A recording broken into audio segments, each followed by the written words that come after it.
are so excited for fans to get their hands on the first DLC of the season. We've been listening to your feedback, and we have so much more to come. We've got 4 intense maps and a brand new zombie experience. One of the great things about DLC is it gives us the first opportunity to address what the players are looking for and what things can be improved upon in the Infinite Warfare experience. We get a lot of feedback across social media, forums, everywhere. It's been really cool to see everything from beta up till now, the requests. So you're gonna see drastic changes and things you love brought into these new maps. Noir is a dark, grimy, moody Brooklyn from the distant future. On one side, you spawn under the Brooklyn Bridge, which is kind of gritty. And then the exact opposite side of the map, it's a little bit nicer. There's cafes and parks. And then in the middle is just a war zone. Neon is a virtual training simulator for urban warfare. It's a Z-shaped map with a long sightline down the middle, a high B point up on a ledge, and a close quarters area in a nightclub in the 3rd lane. When you run around, cars will generate players. When they die, they will dissolve into a mess of polygons. It's a very interesting and fun play space to be in. One of the maps in DLC 1 that we are pretty excited about is called Renaissance. It takes place in Venice. It's a very tight quarters, very fast gameplay. If you like to snipe, you're gonna love the church lane. If you like to run and gun with your shotgun or your SMG, you're gonna love skating through the interiors and engaging players. And if you're a mobile mid-ranger, you're gonna love taking your assault rifle onto the streets.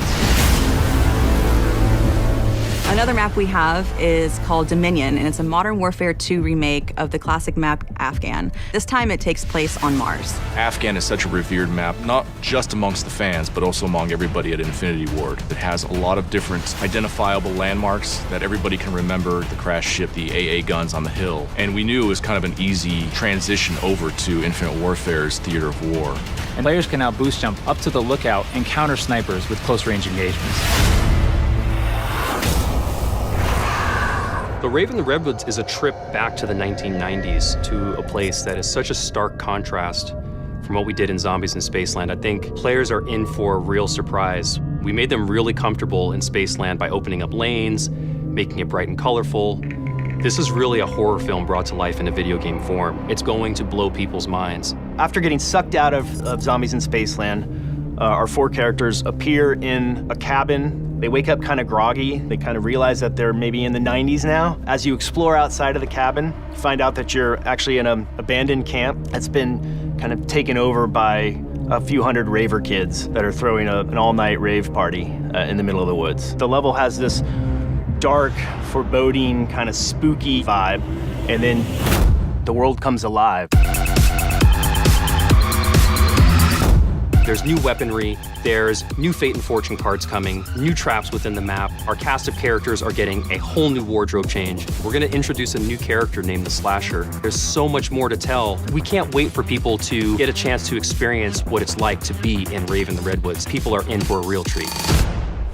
All of the devs here at Infinity Ward cannot wait for our fans to get their hands on the new content. The weapons, the quests, there's so much going into it. Fans are going to be super excited. Call of Duty Infinite Warfare DLC 1 pack will be available January 31st, first on PS4.